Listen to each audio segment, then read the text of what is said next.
Konnichiwa from Tokyo, Andy Kelly, Sundial Consulting. Here to try and answer a big question for you really quickly. How do you find your authentic leadership? Something we get asked a lot by the leaders we're working with. I'm here in Tokyo on the hunt of Mount Fuji with my wife, Maria, and I'm also reading a book about mountains, The Second Mountain by David Brooks. Really great book. Thanks, John Mayhall, for the recommendation. The book asks you to listen to your life. And that's how you find your authentic leadership. Don't look to others. Don't try and imitate other leaders that you respect or that have inspired you. The problem when you do that is you kind of create a persona. You kind of sacrifice yourself a bit and it comes across inauthentic. And you need to make a decision like, is it worth it? The best way is to look inside yourself. Your authentic leadership will emerge from your life. You've all got a spark inside you that can take you to leadership, but you need to think about how that gift could be used to serve others, right? You need to build your life story, your narrative.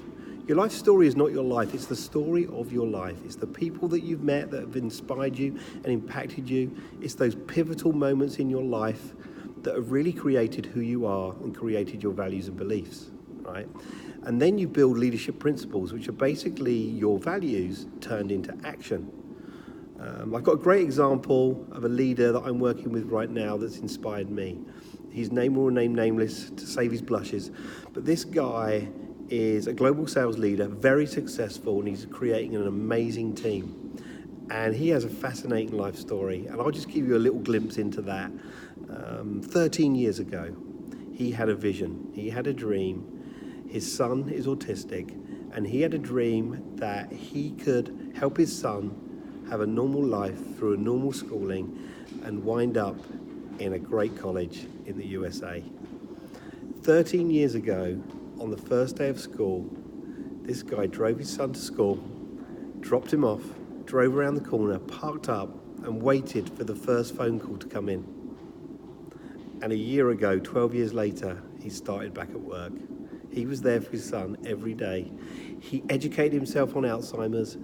He educated the school system on how to educate his son. And now his son has had that experience and is confidently starting his college right now. And that's created this guy's leadership story and narrative. When you see him now, he is always learning. He's always trying to better himself, and he invests in his people and their learning, and you can see they're inspired by those actions. He thinks big, right? He always thinks big, and he has a vision. And he involves others in that vision. He crowdsources his strategy with his people and involves them in it. He also wants to do the right thing. That's become part of his value system. So whenever he makes a decision for his business, he thinks about how will this benefit the wider company and his customers. And he puts others first, right? He gives awards, he doesn't take awards. So things he's learned through this experience has now come through in the way that he leads, and it's working for him. So here's my advice to you.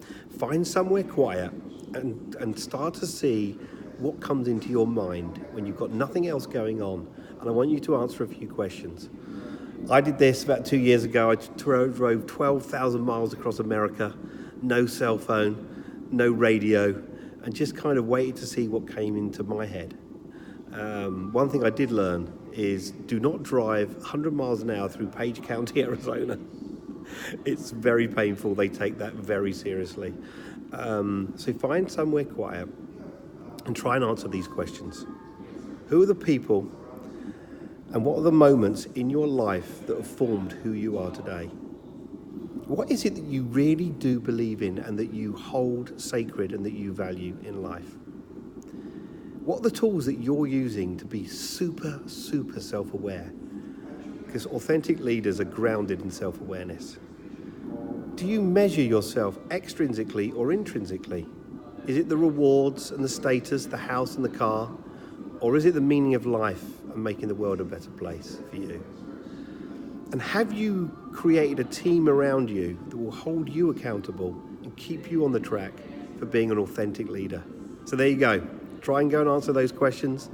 If you like this video, share it with your friends, but more importantly, tell us your authentic leadership story. We'd love to hear about it. Thanks for now. From Tokyo, Andy Kelly, Sundial Consulting. Goodbye.